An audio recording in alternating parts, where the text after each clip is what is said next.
Well, what's going on? Welcome into the Real Life Podcast, where we talk about real life events, real life topics, and real life highlights. I want to welcome everybody in. Today, we're just hanging out, looking to see what's new out there.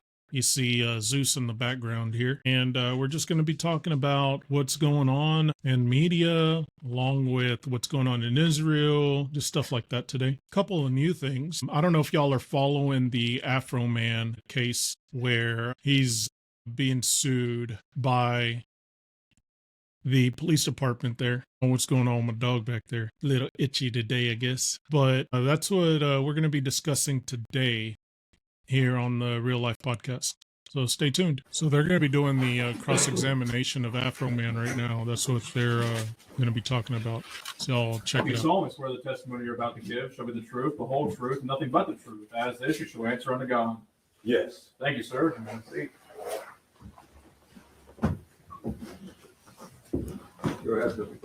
Thank you, Your Honor. For the record, would you give us your name, please? My name is Joseph Edgar Foreman. You are known under the stage name as AfroMan, is that correct? Yes, sir. And you create music videos and do performances, is Yes, that sir. right? How many states of the United States have you performed in, do you think? All of them. All 50. Yes, sir. And how many countries have you performed in?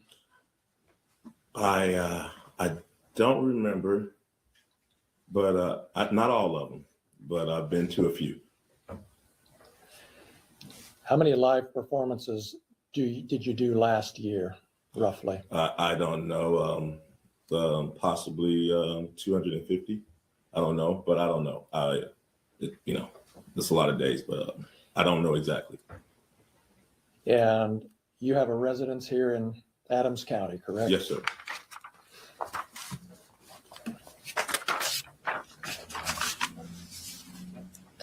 You've been performing for 20 or 30 years, is that right? All my life. All right. And is it fair? So they're saying that he is harassing the police department, and that is defamation of character because the fact that he's putting out these music videos about them. And this is the local sheriff's department in the county that he's in. He's saying that they went into his house, which they did. They went into his house and they pretty much raided it without a warrant. So here, I'll show you real quick. He shows the video, trying to find it. So he makes a music video about lemon pound cake, but I don't know if they'll show the actual footage of the home. That's what I'm trying to find for you right now. There we go.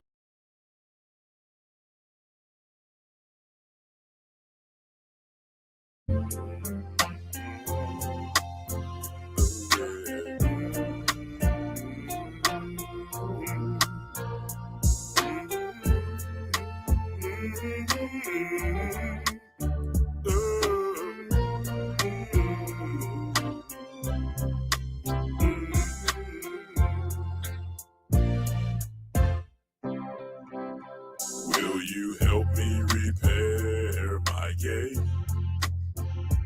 Will you help me repair my door?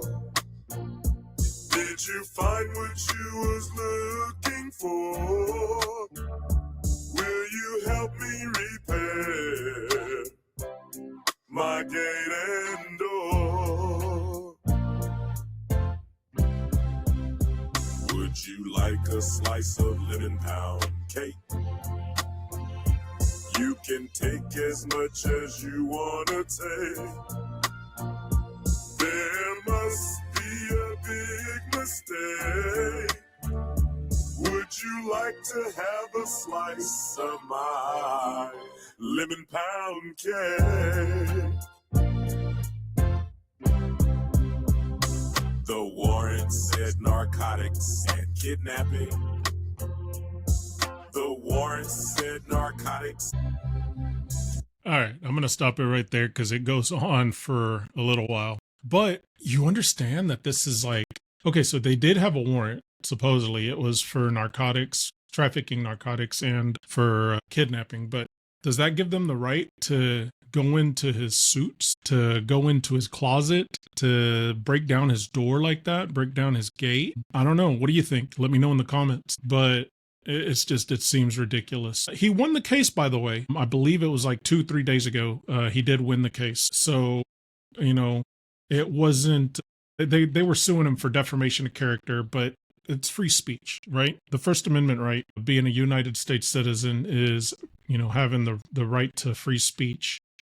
So there's that, right? But yeah, y'all let me know in the comments what you think, guys. Let me know in the comments. Next topic. So the attack on United States from Iran. They attacked the United States base in Iran. There are some service members that did lose their lives.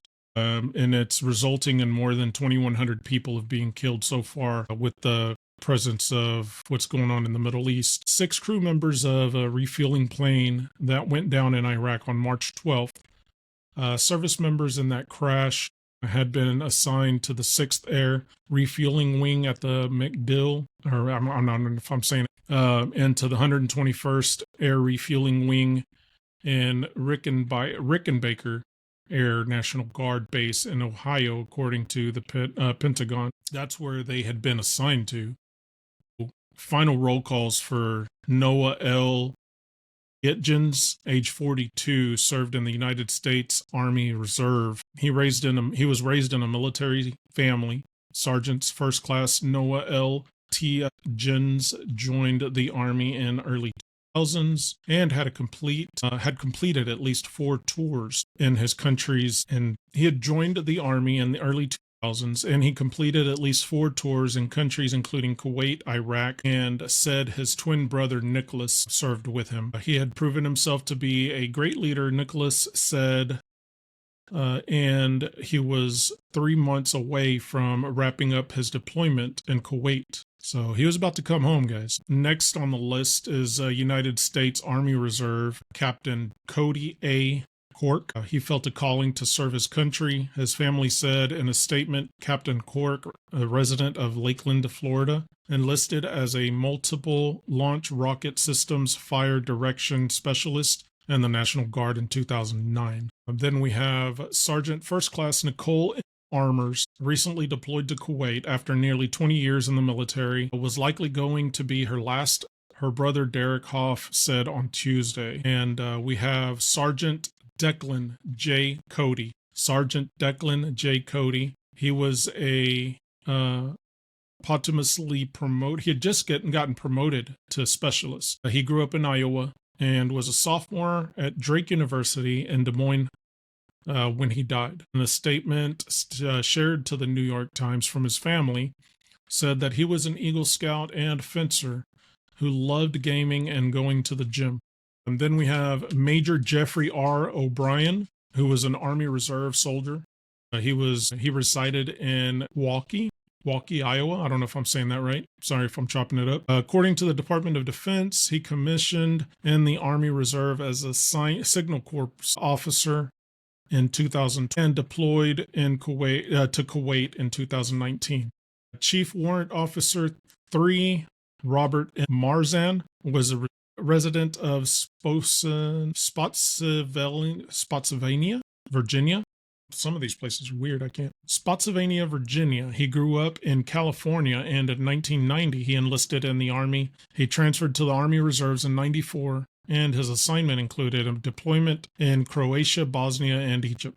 Then we have Sergeant Benjamin N.